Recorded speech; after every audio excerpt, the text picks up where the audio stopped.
በአንድ መኖሪያ ቤት ውስጥ ባለፈው እንዳልኳችሁ 8 ልጆች ቢኖሩ አንድ ቤት ውስጥ 8 ልጆች ቢኖሩ ስንት ዳቦ ይገዛል ለቁርስ?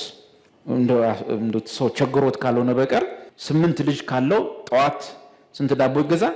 8 ዳቦ ይገዛል። ያንዳንዱ አንዳንድ ዳቦ ይዞ ይበላል ማለት ነው። ምክንያቱም 8 ናቸው። እሺ እንደዛ ነው የሚገዛው። ቁጥራቸው ብዙ ሲሆን ዳቦውም ብዙ ይሆናል። እኛ ግን ቁጥራችን ሲበዛ ቢውል ስንት እንጀራ ብቻ ይቀርባል? አንድ እንጀራ ብቻ ይቀርባል። ምንድነው ጌታ በዚህ ውስጥ የሚናገረው ነገር? ከላይ ሳያችሁ ስንት ሰው ናችሁ? አንድ ሰው ናችሁ። የሁላችሁም መልክ ማን ነው? ክርስቶስ ነው። ስንት ስጋ ናችሁ? አንድ ስጋ።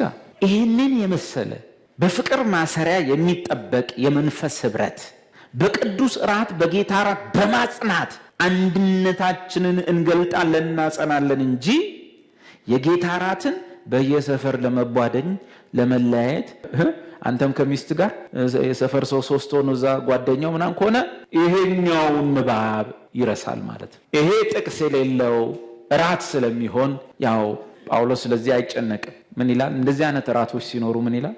ይሄ የራሳችሁ ራት ነው፣ የጌታ አይደለም። የጌታ ራት ማለት ጌታ አእምሮ ውስጥ በዛ ነገር እንዲፈጸሙ የተፈለጉ ፕሮግራሞች፣ ሐሳቦች አሉ።